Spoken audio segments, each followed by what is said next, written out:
नमस्कार दोस्तों, आज हम पढ़ने वाले हैं कूलाम का व्युत्क्रम वर्ग का नियम। इसे दिया था वैज्ञानिक से कूलाम ने।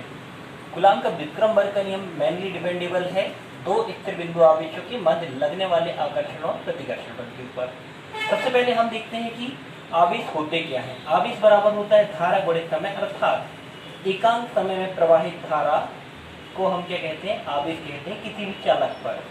ये इसकी खोज किसने किया था? वैज्ञानिक कूलाम ने किया था। इस वजह से आवेश का मात्रक क्या है, एम्पियर इंटू सेकेंड ना होकर क्या है, एम्पियर इंटू सेकेंड तो होता ही, पर उसको क्या कहा जाता है, उसके सम्मान में, वैज्ञानिक कूलाम के सम्मान में क्या कहा जाता है, आवेश का मात्रक कूलाम कहा जाता है। क्लियर हुआ? अब हम देखते हैं कि कूलाम का व्युत्क्रम वर्ग का नियम, दो स्थिर बिंदु आवेशों के मध्य लगने वाला आकर्षण और प्रतिकर्षण बल, दो स्थिर बिंदु आवेशों के मध्य लगने वाला आकर्षण और प्रतिकर्षण बल उन आवेशों के परिमाणों के गुणनफल के समानुपाती। अर्थात यदि कोई भी एक आवेश क्या हो पॉजिटिव और दूसरा आवेश क्या है नेगेटिव है, तो इन आवेशों का परिमाण क्या होता है, प्लस क्यू का परिमाण भी क्या होगा, क्यू ही होगा, और माइनस क्यू का परिमाण भी क्या होगा, क्यू ही होगा। मॉड क्या डिफाइन करता है, नेगेटिव वैल्यू को कन्वर्ट कर देता है पॉजिटिव वैल्यू में, नेगेटिव वैल्यू को कन्वर्ट कर देता है पॉजिटिव वैल्यू में। ठीक, अब हम बात करते हैं कूलाम का व्युत्क्रम वर्ग का नियम क्या था। दो स्थिर बिंदु आवेशों के मध्य लगने वाला आकर्षण या प्रतिकर्षण बल उन आवेशों के परिमाणों के गुणनफल के समानुपाती एवं उनके बीच की दूरी के वर्ग के व्युत्क्रमानुपाती होता है। हम यहाँ पर देख पा रहे हैं, यहाँ पर आवेश क्या है, क्यू है, और क्या है, क्यू है। एक प्लस का क्यू है, दूसरा माइनस के क्यू। यदि इनके बीच लगने वाला बल क्या हो, F हो, तो F समानुपाती क्या हो जाएगा, Q1, और इसको क्या नाम दे देते हैं, Q2 नाम दे देते हैं। क्या हो जाएगा, Q1 Q2।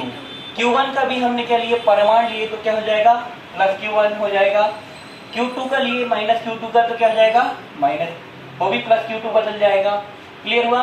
तो F समानुपाती Q1 Q2 हो गया, F व्युत्क्रमानुपाती 1/r²। क्लियर हुई बातें? ये आगे हमारा आकर्षण और प्रतिकर्षण बल।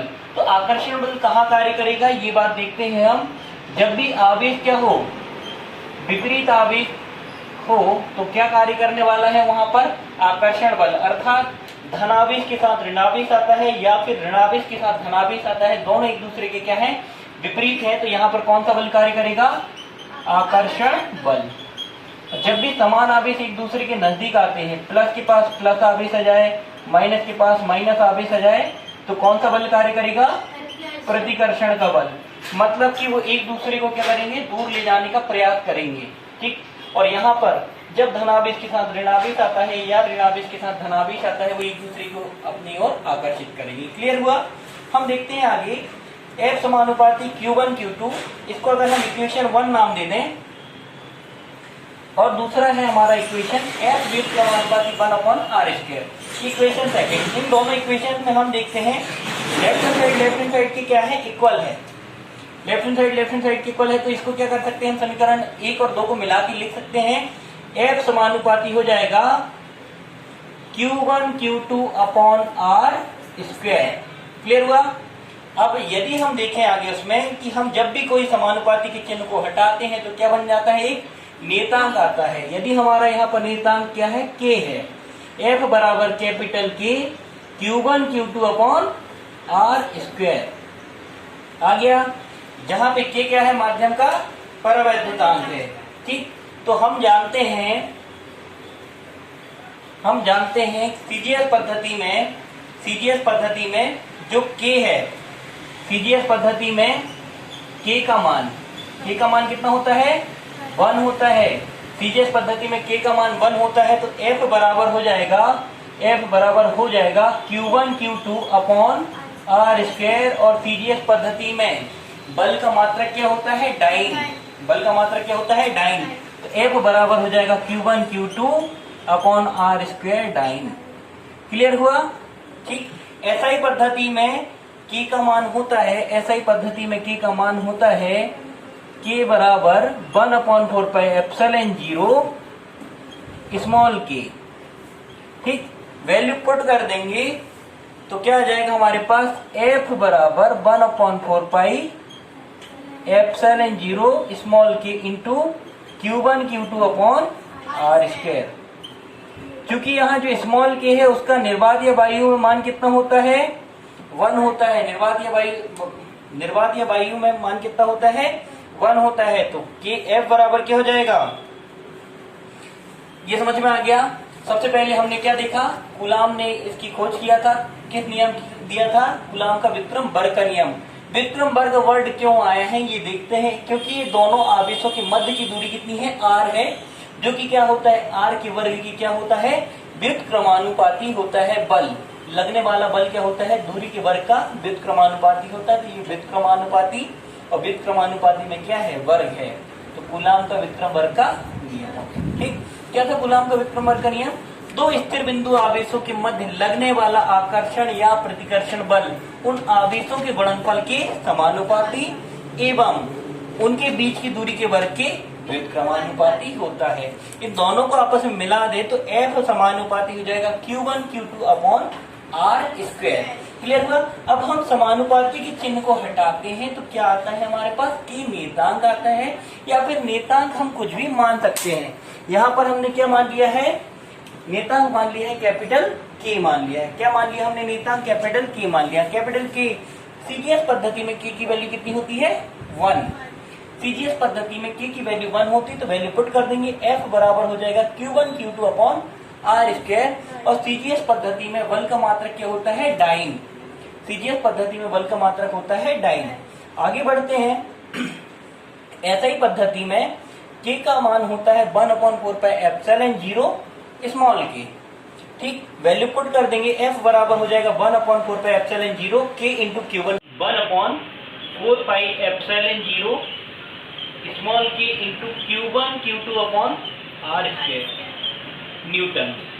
क्योंकि हम जानते हैं माध्यम वायु के लिए K का मान कितना होता है, K यहाँ पर परावैद्युतांक है, परावैद्युतांक का मान कितना होता है, 1 होता है। वैल्यू पुट कर देंगे, F बराबर 1/4πε0 into Q1 Q2 upon R square. हम जानते हैं जो ε0 है वो क्या है, माध्यम है, निर्वात की विद्युतशीलता। क्या है, विद्युतशीलता, जिसका मान कितना होता है, ε0 का मान होता है 8.85 into 10⁻⁻12 newton into metre square प्रति कूलाम स्क्वायर, प्रति कूलाम स्क्वायर। समझ में आया। और हम एक और बात क्या जानते हैं, 1/4πε0 को अगर जब सॉल्व करें तो क्या मिलता है, कितना मिलता है, 9 into 10⁻9 newton into metre square प्रति कूलाम। वैल्यू पुट कर देंगे किसकी, 1/4πε0 की। तो F बराबर हो जाएगा हमारा, F बराबर हो जाएगा 9 into 10⁻9 Q1 Q2 upon R square Newton, R square Newton. Clear हुआ। यदि हम मान के देखें कि यहाँ पर कौन से आवेश है, एकांक आवेश है, मतलब कि क्या है, आवेश का मान कितना है, 1 है। आवेश का मान कितना है, 1 है, या एकांक आवेश है, मतलब कितना हुआ, आवेश का मान यदि 1 है तो Q1 और Q1 बराबर Q2 बराबर कितना हो जाएगा, 1। Q1 बराबर Q2 बराबर कितना हो जाएगा, 1। और यदि इन दोनों के बीच की दूरी कितनी है, 1 मीटर है, दूरी कितनी है, 1 मीटर है, तो वैल्यू पुट कर देंगे। माना कि आवेश कौन से आवेश है, एकांक आवेश है, मतलब दोनों आवेशों का मान कितना है, 1 है, 1 कूलाम है, और इनके बीच की दूरी कितनी है, 1 मीटर है। इनके बीच की दूरी कितनी है, 1 मीटर है। तो F बराबर हो जाएगा 9 इंटू 10⁻9 इंटू 1 अपॉन 1 का स्क्वायर। आगे सॉल्व करेंगे तो F बराबर हो जाएगा हमारा 9 इंटू 10⁻9 न्यूटन। अर्थात हम कह सकते हैं एकांक आवेश जो कि क्या है, एकांक 1 मीटर की दूरी पर उपस्थित आवेशों के मध्य, एकांक आवेशों के मध्य लगने वाला आकर्षण या प्रतिकर्षण बल 9 × 10⁹ न्यूटन होता है। ये कूलाम का व्युत्क्रम वर्ग का नियम है। अब हम आते हैं लॉजिक पे कि कूलाम का व्युत्क्रम वर्ग का नियम हम कैसे याद रखें। जैसे कि हम जब भी 11th 12th में आते हैं तो हमारे पास बहुत सारे डेरिवेशन, बहुत सारे कंसेप्ट आ जाते हैं, पर हम हर बार क्या होते हैं, डाइवर्टेड होते हैं कि ये कैसे होगा या किस तरीके से हमें याद रखना है। तो हम 11th क्लास पढ़ के आ रहे हैं 11 पे हमने क्या देख के आया है, न्यूटन का सार्वत्रिक गुरुत्वाकर्षण का नियम।